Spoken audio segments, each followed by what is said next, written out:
Welcome to the desert.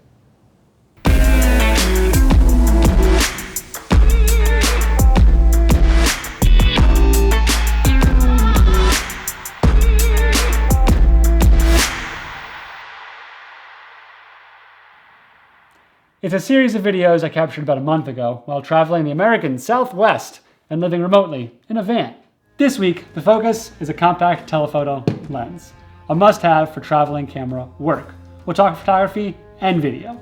I did remember to talk to camera a little bit from the sands of California, so let's go back to that version of me from a month ago. I was here about 3 years ago doing a review on the Ursa Mini Pro at the time, which was like my favorite camera. My problem was I didn't really have any lead up. I forgot to tell you that you have to get past all the footprints to make it look like, you discovered a desert. It's a lot of walking to do that. Oh, this is a terrible choice. Whoa. We're able to get a lot of compression up on these dunes, although being in the valley would give a lot more depth, but I kind of just want to prioritize seeing a beautiful sunset.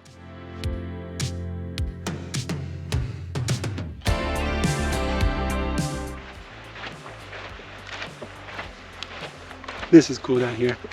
It's been really great to get actual depth in the valley, although my shoes are 2 pounds heavier from all the sand that is definitely in them right now. But now we're moonlit and sunlit at the same time. This is my Mad Max moment.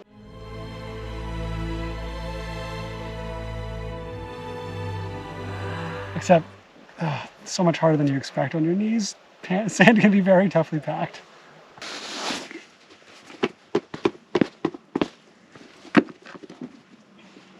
Oh my god. It's still going. A little late to start the sunrise time lapse, but better late than never.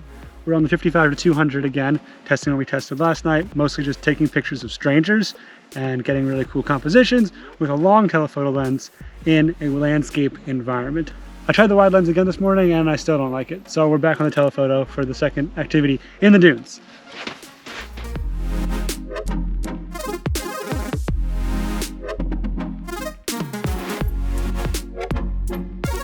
The key to this morning's sunrise shoot and why I prefer it to last night's sunset shoot, these dunes create really, really long shadows, so you can get those huge sand waves, and it helps compound with the telephoto to show a lot of depth and scale and just how big this park actually is.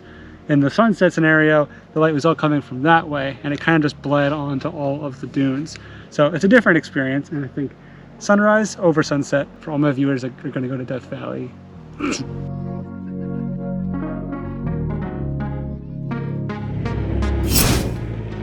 We're still talking about the 55 to 200, but we're talking a little more specifically about compression and when you're composing photographs. It's a long range, 55 to 200. 55 is closer to standard portraiture, like 55 to 85 is what people would used to call it that, but you can go longer for those shots. 200 becomes really specific in what you're looking at. It's a stylistic choice. Everything's a stylistic choice. None of these are rules, these are just opinions. But that's what you're watching for, is for at least an idea of what I would do in this situation. So now I show you examples of different spots in this lens, 200 or 55. When you're in the wildlife landscape world, what is your preference? Here's a shot at 55, and then something similar at 200. You can really see how compression changes the focus and feeling of the photos as you go through the zoom lens's range.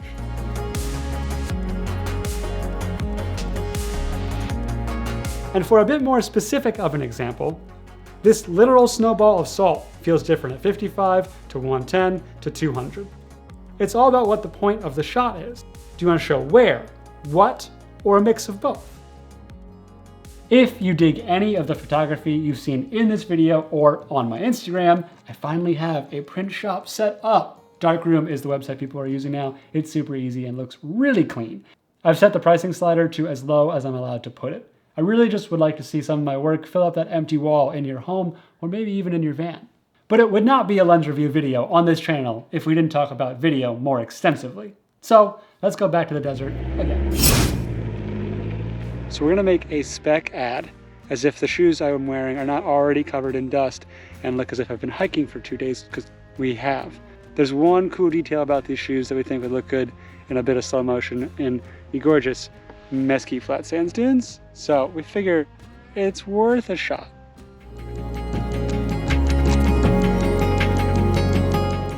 When I wake up, I think, where? Where can I walk today? How far can these limbs take me? Where will I end up? What new can I see? What new can I feel? I never choose a direction. I just look out and start walking.